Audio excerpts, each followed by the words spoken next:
how to save your marriage after infidelity. Now, there is a path out of this, and it doesn't depend on her. You've decided you want to save it. Now, that's something because most men in your position don't decide that. They leave. Even if it's just going numb, they function, they show up, they go through the motions. They may keep the household running while everything quietly dies in them.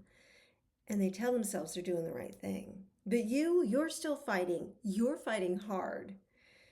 You've had those conversations, made the gestures, been more patient, more present, more whatever she seems to need. And you've changed things about yourself that you thought were already fixed.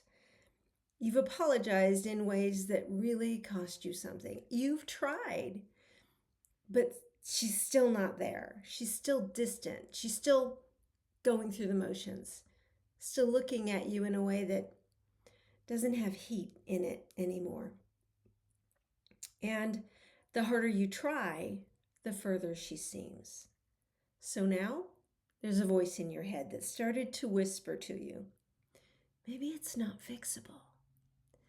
Maybe you're just delaying the inevitable. Maybe the man who keeps fighting when there's nothing coming back isn't strong. He's just a fool who won't admit it's over. And the worst part, you can't tell anyone because the people in your life either don't know the full picture or they've already told you to leave her, or they're watching you fight and quietly wondering the same thing that voice is whispering to you. So hear me now. That voice is lying to you. But it's getting louder because nothing you've tried has worked. And here's why.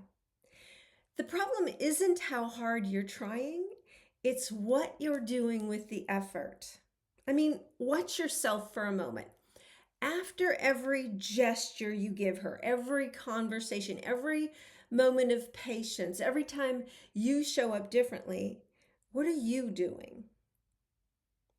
You're probably watching her face. You're probably reading her reaction. You're probably looking for evidence that it landed somewhere, like a softening in her, a warmth, something that says it's working.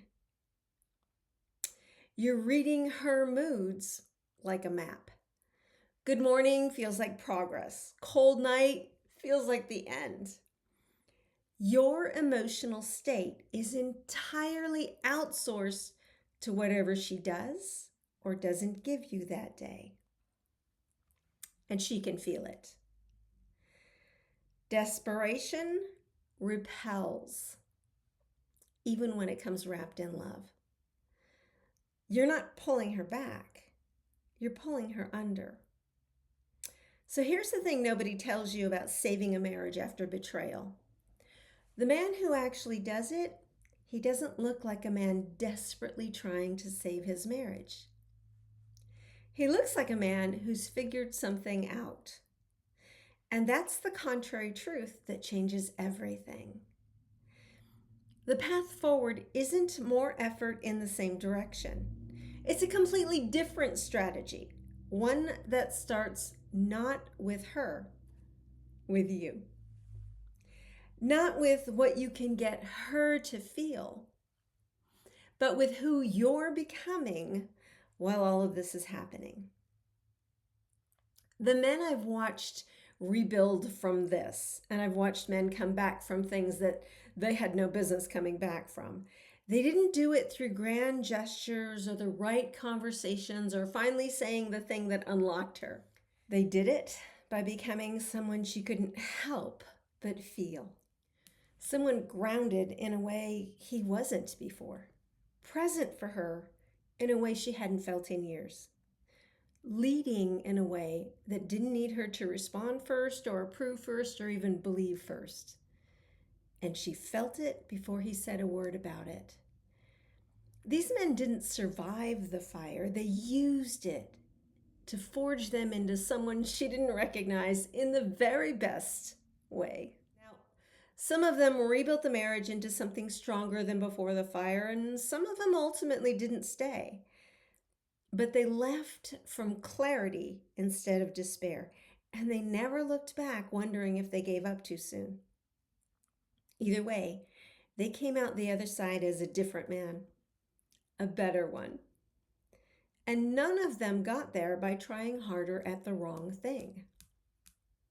Now, there's a real map for this, not advice, but a map with a specific sequence of moves that rebuilds you from the inside out in the right order. And these are reasons most men were never taught. And the first move is the most counterintuitive one, and it's the one most men never make. Stop performing your effort. I'm not telling you to give up. I'm not telling you to go cold. I'm telling you to stop performing. Because performed effort is anxiety in motion. This approval seeking with better packaging. It's every conversation that's secretly a question. Is it working? Are you coming back? And she can feel the difference between a man doing the work and a man auditioning. The man doing the real work doesn't need her to notice. He's not checking her face after every gesture. He's not tracking her moods to know if he's okay.